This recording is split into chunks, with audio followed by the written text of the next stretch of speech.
Hello students, how are you? I hope you all are fine at your homes. I am Suman Agarwal, Geography and Economics teacher. Today we will study about Geography lesson 4, Agriculture.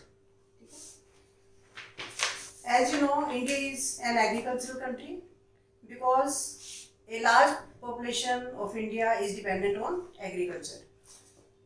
तो आज हम agriculture lesson के बारे में पढ़ रहे हैं कि इसकी इम्पोर्टेंस क्या है एग्रीकल्चर की, और आज हम ये भी पढ़ेंगे कि इंडिया में कितने टाइप की एग्रीकल्चर की जाती है और क्रॉपिंग पैटर्न्स यानी कि क्रॉपिंग सीजन्स कौन कौन से हैं, इस वीडियो में हम ये पढ़ेंगे।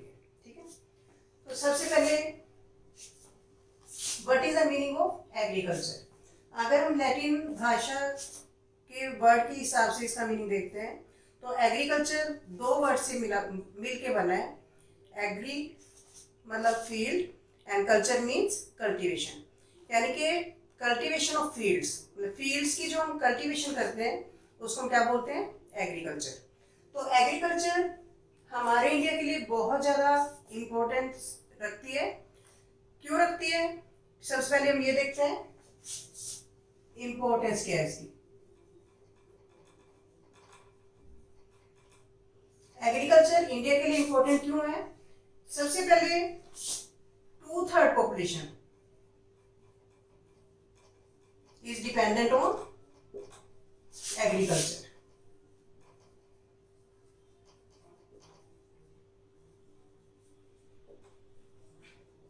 मतलब इंडिया की जो 2/3 पॉपुलेशन है, अप्रोक्सीमेटली 66% जो पॉपुलेशन है वो डायरेक्टली या इनडायरेक्टली एग्रीकल्चर पे डिपेंडेंट है। यानी कि या तो लोग खुद एग्रीकल्चर कर रहे हैं या फिर वो ऐसी इंडस्ट्री से, ऐसे ऑक्यूपेशन से जुड़े हुए हैं जो कि एग्रीकल्चर से कनेक्टेड है। इसके बाद it provides raw material to industries.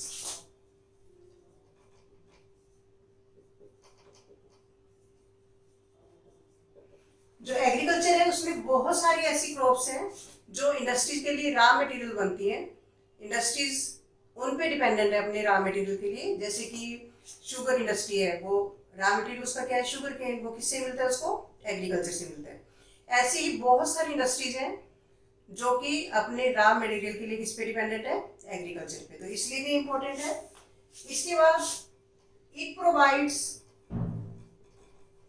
Food to large population. ये जो इतनी बड़ी जो हमारे इंडिया की पॉपुलेशन है उसको फूड भी प्रोवाइड करती है। अगर एग्रीकल्चर, हमारा कंट्री एग्रीकल्चर कंट्री ना हो तो इतनी बड़ी पॉपुलेशन के लिए जो फूड रिक्वायरमेंट्स है वो पूरी ना हो सके और हमें फूड के लिए किस पे डिपेंडेंट होना पड़ेगा, दूसरे कंट्रीज पे।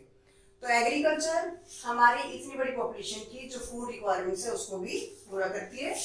और इसका बेनिफिट क्या है कि we earn foreign money, we earn foreign money by exporting some food। मतलब हम जो है कुछ ऐसी क्रॉप्स हैं जिनको एक्सपोर्ट करके दूसरे कंट्रीज को फॉरेन मनी भी अर्न करते हैं। जैसे कि टी, कॉफी या कुछ स्पाइसेस हैं, उनको हम दूसरे कंट्रीज में एक्सपोर्ट करते हैं और फॉरेन मनी अर्न करते हैं। तो इसलिए जो एग्रीकल्चर है हमारे कंट्री के लिए बहुत ज़्यादा इम्पोर्टेंट है। एक बार दोबारा से देखो कि एग्रीकल्चर हमारे कंट्री के लिए इम्पोर्टेंट क्यों है। Because 2/3 population is dependent on agriculture and it provides raw material to industries and it also provides food to large population and we earn foreign money from agriculture. तो इसलिए हम कह सकते हैं कि agriculture is very important for Indian economy. या ये question कई बार ऐसे भी आ सकता है कि why agriculture is main stay for Indian economy. तो आपने ये बताना है कि इसकी क्या क्या इंपॉर्टेंस है। नेक्स्ट हम पढ़ेंगे types of farming. Types of farming India में जो फार्मिंग है वो मेनली 2 टाइप से की जाती है। इसको हम 2 पार्ट में डिवाइड कर सकते हैं, सबसिस्टेंस और कॉमर्शियल।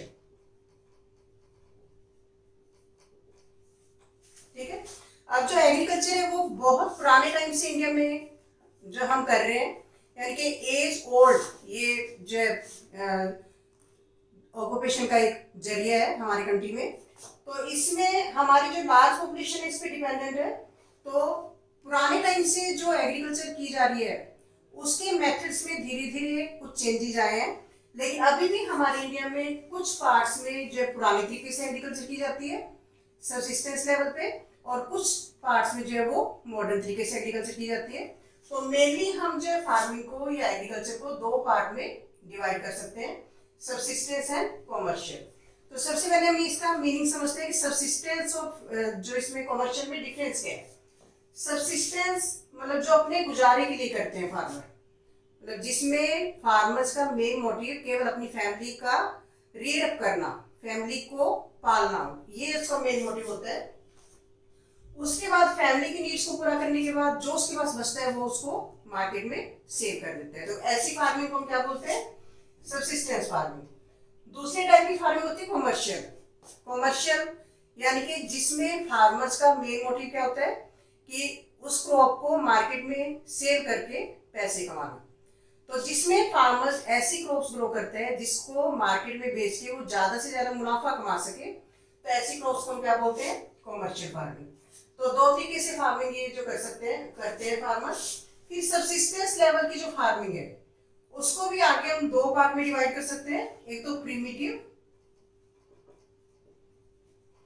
और दूसरा इंटेंसिव। ठीक है, इसको भी आगे हम डिटेल में पढ़ेंगे। प्रीमिटिव सबसिस्टेंस, सबसिस्टेंस का मतलब तो आपको क्लियर है कि जो कि अपने गुजारे के लिए फार्मर करते हैं। अब सबसिस्टेंस में एक तो इस टाइप की फार्मिंग जिसमें जो फार्मर्स हैं वो अपने वो पुराने टूल्स यूज करके पुराने तरीकों से एग्रीकल्चर करता है, उसको हम प्रिमिटिव बोलते हैं।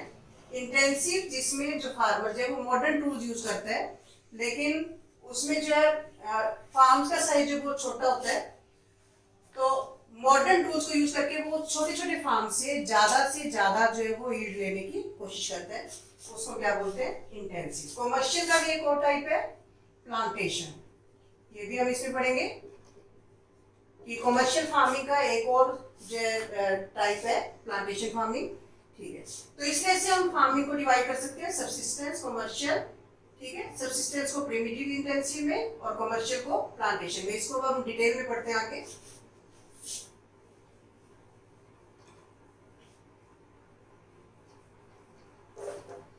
तो सबसे पहले primitive subsistence farming, primitive subsistence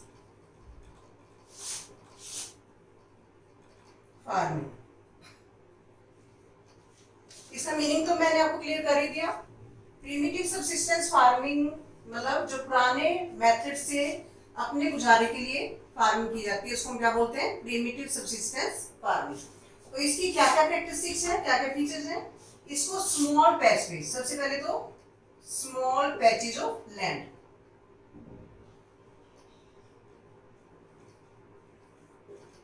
मतलब जो जमीन के बहुत छोटे छोटे पैचेज होते हैं उस पे इसको किया जाता है।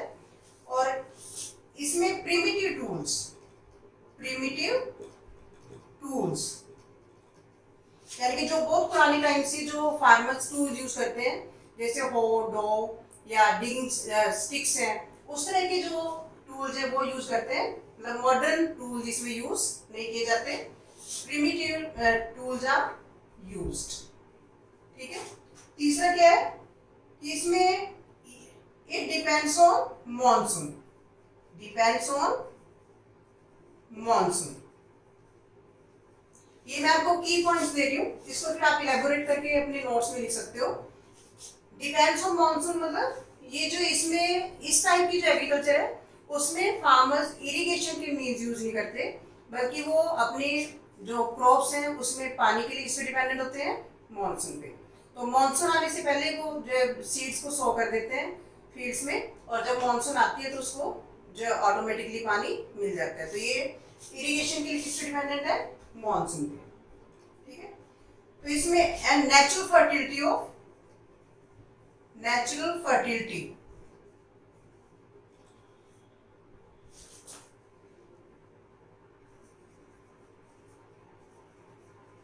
नेचुरल फर्टिलिटी पे डिपेंडेंट है ये। इसमें फर्टिलाइजर्स, मैन्योर्स कुछ भी यूज नहीं करते फार्मर्स। जो उसमें फील्ड्स की नेचुरल फर्टिलिटी है उस पे ही वो डिपेंडेंट होते हैं इस एग्रीकल्चर के लिए। तो ये इसके मेन फीचर्स हैं, ठीक है। तो हमारे इंडिया में नॉर्थ ईस्टर्न जो स्टेट्स हैं जैसे नागालैंड, मणिपुर, मिजोरम, त्रिपुरा, असम, इस तरफ जो है इस टाइप की प्रिमिटिव सबसिस्टेंस फार्मिंग जो है अभी भी फार्मर्स करते हैं, जिसमें वो बिल्कुल भी मॉडर्न टूल्स का यूज नहीं करते और पुराने तरीकों से एग्रीकल्चर करते हैं। तो वहां पे इसको हम क्या नाम देते हैं, slash and burn, slash and burn agriculture. Slash and burn agriculture क्या है कि इसमें जो नॉर्थ ईस्टर्न पार्ट्स में जो फॉरेस्ट एरिया है वहां पे फार्मर्स क्या करते हैं कि फॉरेस्ट का एक जो पैच है, एक एरिया है, वो साफ कर लेते हैं एग्रीकल्चर के लिए।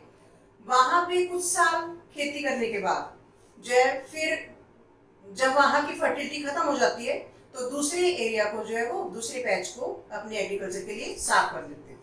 तो इसमें स्लैश एंड बर्न इसको क्यों बोलते हैं कि फार्मर जो है सबसे पहले जो है वो फॉरेस्ट को काटते हैं फार्मिंग करने के लिए, उन फॉरेस्ट को फिर जला देते हैं, वहां के एरिया को जो अपने फील्ड्स में ही जला देते हैं, और उसके बाद उसकी ऐश है वो वहां पे फील्ड में पड़ी रहती है। उस ऐश में फिर सीड जो मिक्स करके वो जो है उसमें छोड़ देते हैं, और जब मानसून आती है तो वो सीड जो है वो ग्रो कर जाती है। तो इस तरह से वहां पे स्लैश एंड बर्न एग्रीकल्चर जो है की जाती है।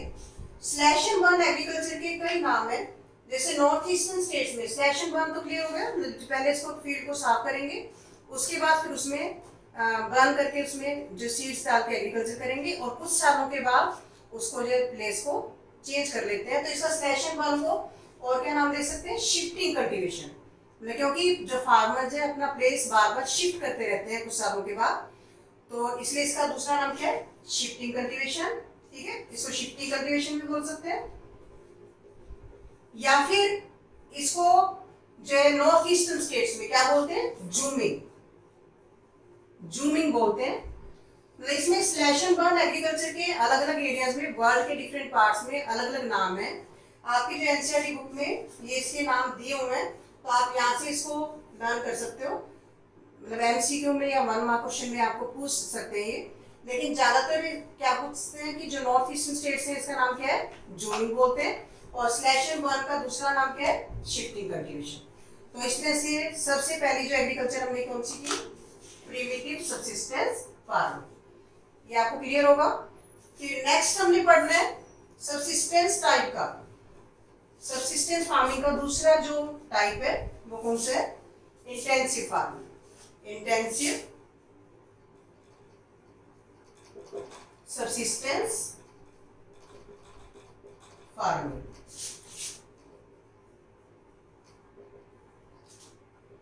इंटेंसिव जैसे वर्ड से पता चल रहा है आपको कि इंटेंसिव जिसमें बहुत ज्यादा इंटेंसिवली केयर की जाती है क्रॉप्स की, और सबसिस्टेंस यानी कि अपने गुजारे के लिए फार्मिंग करते हैं। तो इंडिया में इनहेरिटेंस सिस्टम है, हमारी कंट्री की पॉपुलेशन कंटिन्यूसली बढ़ती जा रही है, तो जैसे जैसे पॉपुलेशन बढ़ेगी जो फार्मर्स हैं उनके जो फार्म्स हैं जो बड़े बड़े साइज के थे वो आगे आने वाले जो बच्चों में बढ़ जाएंगे। तो इस तरह से पीढ़ी दर पीढ़ी जो उनके फार्म का साइज है वो छोटा होता जाता है। तो फार्म का साइज छोटा होने के कारण और पॉपुलेशन ज़्यादा होने के कारण जो फार्मर्स ये कोशिश करते हैं कि मैं छोटे छोटे फार्म से ज़्यादा जो है क्रॉप है वो ग्रो करूं। तो इंडिया में ज़्यादातर जो है फार्मर्स के पास छोटे छोटे फार्म्स हैं, जो बड़े फार्म्स वाले जो फार्मर्स हैं बहुत कम है।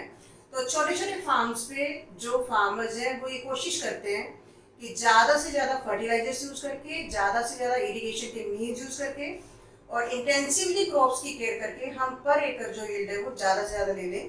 तो इस तरह से इंटेंसिव केयर करके जो फार्मिंग करते हैं, क्योंकि फार्म का साइज छोटा होता है इसलिए वहाँ पे जो टोटल यील्ड है फार्मर की, मतलब टोटल जो क्रॉप ग्रो होती है उनके फार्म से वो बहुत कम होती है, केवल उनकी फैमिली का गुजारा ही हो पाता है उससे। इसलिए इसका नाम क्या रखा, सबसिस्टेंस फार्मिंग। और इंटेंसिव क्यों रखा, क्योंकि उसमें क्रॉप्स की जो फार्मर्स हैं वो बहुत ज़्यादा केयर करते हैं। तो इसके भी मेन फीचर क्या है ये हम पढ़ेंगे। सबसे पहले प्रैक्टाइज्ड in areas of high population. ऐसे एरिया जहां पे पॉपुलेशन ज्यादा है, हमारे इंडिया में ऐसे एरिया जहां पे पॉपुलेशन की डेंसिटी ज्यादा है, वहां पे फार्मर्स के पास फार्म का साइज छोटा छोटा होता है, इसलिए वहां पे इस टाइप की जो एग्रीकल्चर है, सब्सिस्टेंस फार्मिंग की जाती है। तो practised in areas of high population. दूसरा क्या है, high doses of fertilisers, chemicals, insecticides,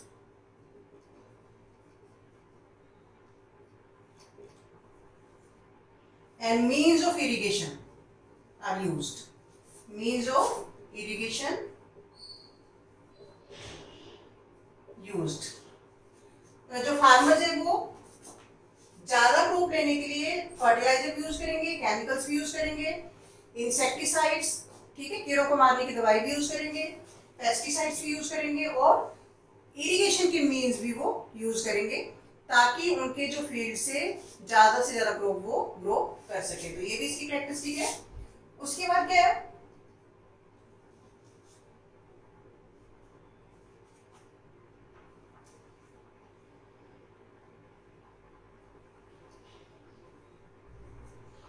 it is done due to inheritance system. Inheritance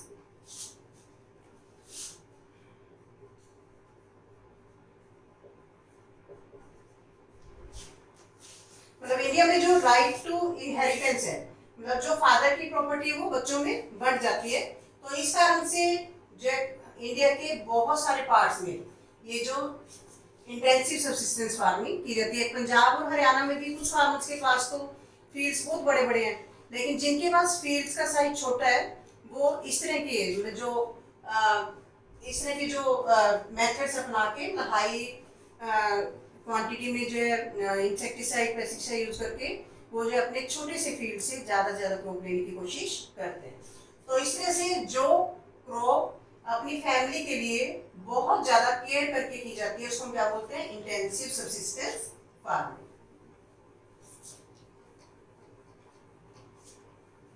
ठीक है, तो अभी तक हमने क्या पढ़ा, सब्सिस्टेंस के दो टाइप पढ़े। ठीक है, एक तो हमने पढ़ा कि इंटेंसिव सब्सिस्टेंस फार्मिंग और दूसरा प्रीमिटिव सब्सिस्टेंस फार्मिंग। अब नेक्स्ट हमने क्या पढ़ना है, commercial crops. Commercial farming, commercial farming क्या है ये भी मैंने आपको पहले बता दिया कि फार्मर्स का इसमें मेन मोटिव क्या होता है, ज्यादा से ज्यादा पैसा कमाना। तो इसमें जो फार्मर्स है वो बड़े बड़े फार्म्स पे एग्रीकल्चर करते हैं और उसमें सारे modern tools, modern methods use करके एग्रीकल्चर की जाती है। और इसमें जो लेबर भी माइग्रेंट मतलब दूसरे एरिया से स्किल्ड लेबर मंगवा के उनसे काम लिया जाता है, और बहुत ही ज़्यादा जिसमें मॉडर्न मेथड्स, HYV सीड्स, ठीक है, सारे मॉडर्न इक्विपमेंट्स यूज करके जो फार्मर्स फार्मिंग करते हैं, और जिसमें फार्मर्स का मेन मोटिव क्या होता है कि अपनी क्रॉप को मार्केट में सेल करके ज़्यादा से ज़्यादा पैसा कमाना। तो इस टाइप की फार्मिंग को क्या बोलते हैं, कमर्शियल फार्मिंग। कमर्शियल फार्मिंग की कुछ फीचर्स क्या है, इसमें use of higher doses of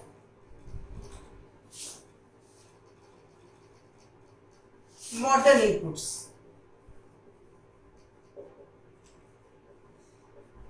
modern inputs use किए जाते हैं इसमें। इसके बाद HYV seeds, chemicals, fertilisers,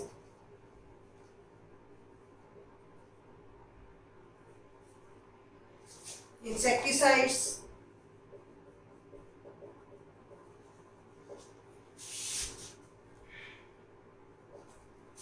pesticides,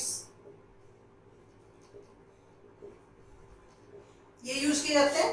HYV seeds, chemicals, fertiliser, ये इसमें इंटेंसिव जो फार्मिंग उसमें भी यूज किए जाते हैं, लेकिन इसमें भी जो है HYV seeds, chemical, fertiliser, insecticide, pesticide वगैरह यूज करके फार्मर जो है वो फार्मिंग करता है। उसके बाद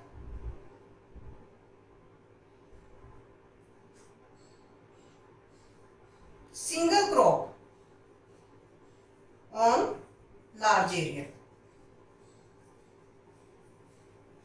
मतलब जो बड़े बड़े एरियाज में हमें एक सिंगल क्रॉप जो है वो नजर आती है, ठीक है, और उसको मॉडर्न तरीके से किया जाता है। तो ये कॉमर्शियल फार्मिंग के फीचर है। एक बार दोबारा से देखो कि कॉमर्शियल फार्मिंग में सबसे पहले तो मोटिव बताना है कि मेन मोटिव क्या है। Main motive of farmer is to earn money. ये भी आप प्रैक्टिस्टिक में लिख सकते हो। सबसिस्टेंस की फार्मिंग का जब आप क्वेश्चन लिखो तो उसमें आपने लिखना है कि जो main motive of farmer is to rear of the family, और कमर्शियल फार्मिंग में जो मेन मोटिव क्या है, टू अर्न मनी। तो ये आपने पॉइंट लिखना है उसमें। और high doses of modern inputs use किए जाते हैं, और HYV seed, chemical, fertiliser, insecticide use किए जाते हैं, और बड़े बड़े एरियाज में हमें एक सिंगल क्रॉप देखने को मिलती है। तो ये कमर्शियल फार्मिंग की कुछ कैरेक्टरिस्टिक्स हैं। इसके बाद प्लांटेशन क्रॉप्स।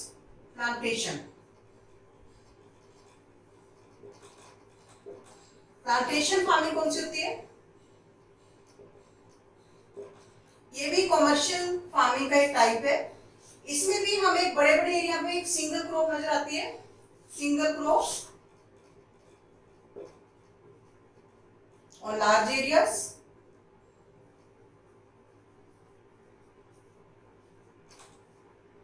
और इसमें जो है प्लांटेशन क्या होता है कि जिसमें हम जो है वो बेकार के सीड्स निकाल के जो अच्छे अच्छे सीड्स हैं उनकी प्लांटेशन करते हैं। अब जैसे कई बार जैसे इसमें राइस हम ग्रो करते हैं, यहाँ पे आपने देखा होगा कि राइस की एक पौध तैयार कर ली जाती है, उसमें जो अच्छे अच्छे सीड्स हैं उसको रीप्लांटेशन करके उसको ग्रो किया जाता है, ताकि जो फार्मर्स है उनको जो अपने फार्म से अच्छी जो फसल है वो मिल सके। तो इसमें प्लांटेशन मतलब दोबारा से जो सीड्स है उसको ग्रो करके दोबारा रीप्लांटेशन की जाती है, इसलिए इसको हम प्लांटेशन फार्मिंग बोलते हैं।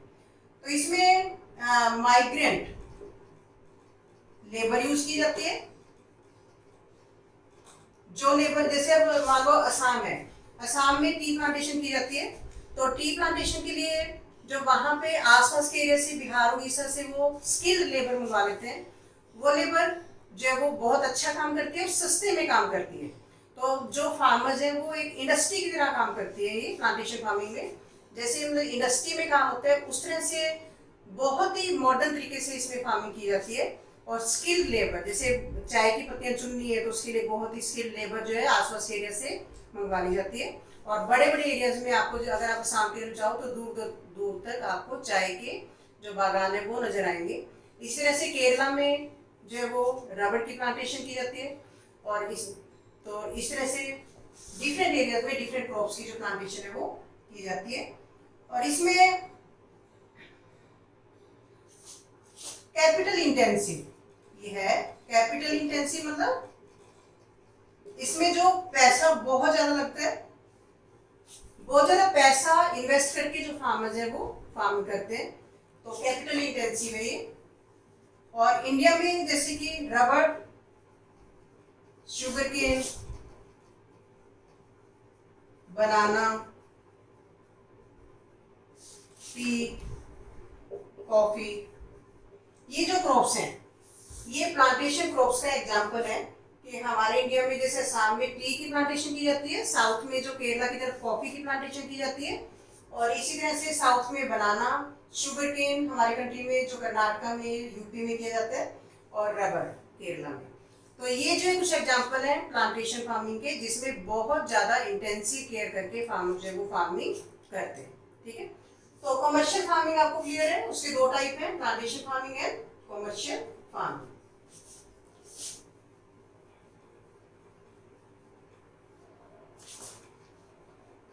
तो इस टॉपिक में हमने क्या पढ़ा कि एग्रीकल्चर की इंपॉर्टेंस क्या है और एग्रीकल्चर कितने टाइप से इंडिया में की जाती है।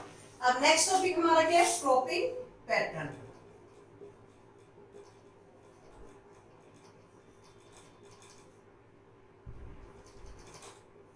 या क्रॉपिंग पैटर्न को हम क्रॉपिंग सीजन भी बोल सकते हैं। जैसे मैंने आपको लेसन 1 में बताया था कि हमारे कंट्री के पास जो है बहुत बड़ा एरिया है एग्रीकल्चर के अंदर है, मोर देन 50% एरिया पे हमारे कंट्री में फार्मिंग की जाती है। और हमारे कंट्री में जो टेम्परेचर्स हैं या क्लाइमेट है वो भी एग्रीकल्चर के लिए सूटेबल है। हमारे जो फार्मर्स हैं साल में एक ही क्रॉप नहीं लेते, बल्कि 2 या 3 क्रॉप जो है अपने फील्ड से ले लेते हैं। तो इस तरह से हमारे कंट्री में क्रॉपिंग सीजन जो है वो ज़्यादा है, एक से ज़्यादा है, तो उसको पढ़ेंगे। तो मेनली जो क्रॉपिंग सीजन कौन से हैं? रबी सीजन और दूसरा खरीफ सीजन। इसके बाद तीसरा भी है जायद सीजन। तो इसके बारे में हम पढ़ेंगे अब कि हमारे कंट्री में 3 क्रॉपिंग सीजन्स हैं। 3 सीजन्स में यानी कि हमारा जो फार्मर है अपने फील्ड से एक साल में 3 क्रॉप्स ले लेता है। तो आप में से भी बहुत सारे जो बच्चे हैं वो एग्रीकल्चर से जुड़े हुए होंगे, तो आपने देखा होगा कि आपके जो फार्म्स पे साल में 2 या 3 क्रॉप्स ग्रो की जाती हैं। तो उनको डिफरेंट सीजन्स में जो वो डिवाइड कर सकते हैं।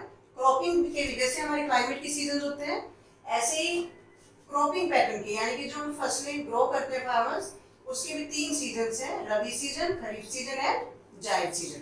तो इसमें डिफरेंस हम करेंगे कि रबी सीजन कौन सा होता है, खरीफ सीजन कौन सा होता है और जायद सीजन कौन सा होता है। तो सबसे पहले रबी सीजन। रबी सीजन कौन सा होता है? ये जो है विंटर सीजन भी इसको बोल सकते हैं। मतलब विंटर सीजन में जो क्रॉप्स ग्रो की जाती है वो किस सीजन के अंदर आती है? रबी सीजन। तो इसमें जो फार्मर्स हैं वो जो विंटर शुरू होने से पहले जो क्रॉप्स ग्रो करते हैं और विंटर खत्म होने के बाद उनको हार्वेस्ट कर लेता है, काट लेता है। तो इसके क्या क्या फीचर्स हैं? Crops are grown in October to December is sowing season,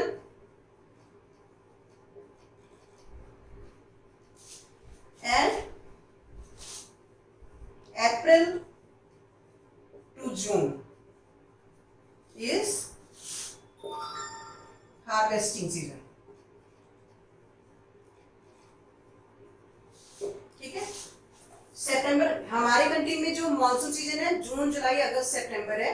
तो जब मानसून सीजन खत्म हो जाता है अक्टूबर से दिसंबर तक जो है इसमें ये क्रॉप्स सो की जाती हैं, बोई जाती हैं, और उसके बाद फिर उसको अप्रैल से जून तक काट लिया जाता है। हमारी कंट्री में जो मेन फूड क्रॉप जो कि रबी सीजन में ग्रो की जाती है वो कौन सी है? वीट। तो आपने आसपास के एरिया में अपने ऑब्जर्व किया होगा कि मार्च अप्रैल में जो ये क्रॉप है मतलब वीट है वो कटती है, यहाँ पे हार्वेस्ट होती है, और इसको सो कब किया जाता है? मॉनसून खत्म होने के बाद अक्टूबर से दिसंबर में। तो ये सबसे पहले आपने इसकी जो कैरेक्टरिस्टिक याद करनी है कि these crops are sown in October to December and harvested in April to June. Punjab Haryana,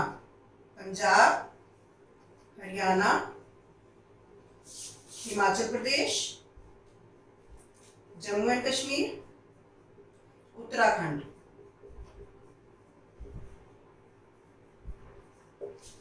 are major producer of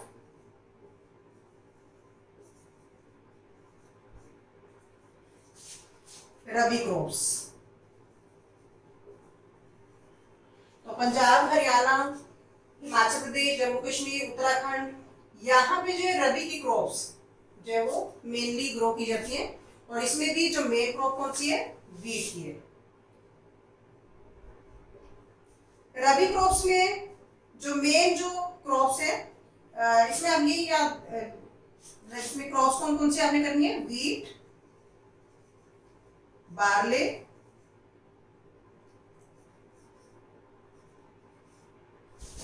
piece, gram and mustard, मतलब सरसों जो है, आर मेन क्रॉप्स। तो रबी सीजन आपको क्लियर है कि इसको हम विंटर सीजन भी बोल सकते हैं। विंटर सीजन में जो क्रॉप्स ग्रो की जाती हैं उनको रबी सीजन की क्रॉप्स बोलते हैं। अक्टूबर से दिसंबर तक इसका सोइंग सीजन है, अप्रैल टू जून इसका हार्वेस्टिंग सीजन है। पंजाब, हरियाणा, एचपी, जम्मू कश्मीर, उत्तराखंड ये इसके रबी क्रॉप्स के मेजर प्रोड्यूसर्स हैं। और इसकी जो मेन क्रॉप्स हैं, वीट इसकी मेन फूड क्रॉप है, barley, peas, gram, mustard are. Next season है खरीफ सीजन। तो खरीफ सीजन जो है ये जैसे मानसून शुरू होता है, जून जुलाई अगस्त सितंबर हमारे मानसून सीजन है, रेनी सीजन है। तो रेनी सीजन शुरू होने से पहले इन क्रॉप्स को सो किया जाता है, बोया जाता है, और रेनी सीजन खत्म होने के बाद इनको काट लिया जाता है। राइस इसकी मेन क्रॉप है। तो इसमें इसका जो सोइंग सीजन है June to July is sowing season,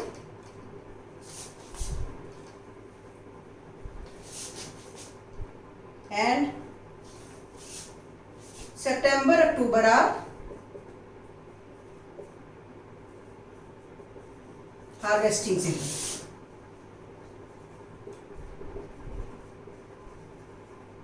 तो खरीफ सीजन जो है इसमें जो क्रॉप्स हैं वो जून जुलाई में बोई जाती हैं, यानी कि जैसे हमारे पंजाब में जो बारिशें हैं वो जुलाई में शुरू होती हैं, तो जुलाई से पहले जो है वो क्रॉप्स सो कर दी जाती हैं, ताकि जब रेनी सीजन स्टार्ट हो तो उनको जो पानी है वो मानसून से मिल जाए। इसके बाद इसकी जो मेन क्रॉप्स कौन कौन सी हैं, पैडी जिसको राइस भी बोलते हैं, पैडी, मेज, ज्वार, बाजरा, तुर, मूंग, उड़द, ये सारी दालें हैं, cotton, jute, groundnut, soybean are main crops. तो ये क्रॉप जो है इस सीजन में, खरीफ के सीजन में ग्रो की जाती है।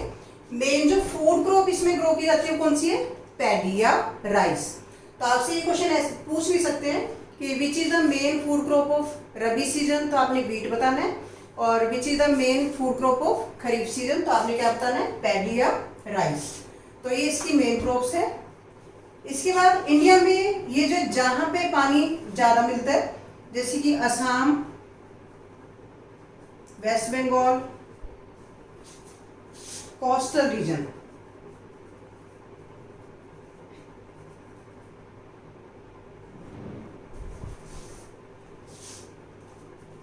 ऑफ उड़ीसा, आंध्र प्रदेश, केरला, तमिलनाडु, महाराष्ट्र। मतलब हमारे जो इंडिया का जो ईस्टर्न कोस्टल प्लेन्स है, ठीक है, यानी कि जैसे अगर हम इंडिया की बात करें तो इधर का जो कोस्टल एरिया है ये वाला, ये जो है राइस की कल्टीवेशन के लिए बहुत फेमस है। यहाँ पे जो फार्मर्स हैं वो तीन क्रॉप्स जो राइस की ले लेते हैं, जिनके नाम क्या है, ओस, अमन एंड बोरो। ओस, अमन एंड बोरो। तो अगर आपसे पूछा जाए कि ओस, अमन और बोरो क्या है, तो आप क्या बताओगे कि ओस, अमन एंड बोरो जो है ये राइस के सीजन है, कहाँ पे, कोस्टल एरिया में। तो कोस्टल एरिया में जो फार्मर्स हैं वो राइस की साल में तीन क्रॉप्स ले लेते हैं, उन्होंने अलग अलग सीजन के नाम रख दिए, ओस, अमन एंड बोरो। तो ये जो है खरीफ सीजन की कैरेक्टरिस्टिक्स है। इसके बाद तीसरा सीजन कौन सा है, जायद सीजन।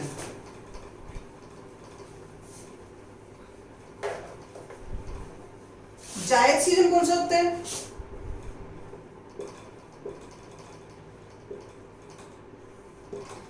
जो खरीफ और रबी सीजन के बीच में जो ट्रांजिशनल पीरियड होता है, यानी कि जब 1-2 महीने जब जो क्रॉप्स हैं वो कोई भी क्रॉप ग्रो नहीं होती, तो उस समय जो फार्मर्स हैं वो बहुत जल्दी ग्रो होने वाली जो कुछ क्रॉप्स हैं, जिसमें कुछ वेजिटेबल्स हैं या कुछ जो है वो फ्रूट्स हैं, वो ग्रो कर लेते हैं। तो जो ट्रांजिशनल पीरियड है खरीफ और रबी सीजन के बीच का, समर सीजन में, तो उसको हम क्या बोलते हैं, जायद सीजन। तो इसमें कौन कौन सी क्रॉप्स ज्यादातर ग्रो की जाती हैं, जैसे वाटरमेलन, मस्क मेलन, कुकुम्बर, ठीक है, या फॉडर क्रॉप्स, चारे के लिए, जो पशुओं के चारे के लिए जो क्रॉप्स हैं वो जो है are grown in this season, are grown in this season.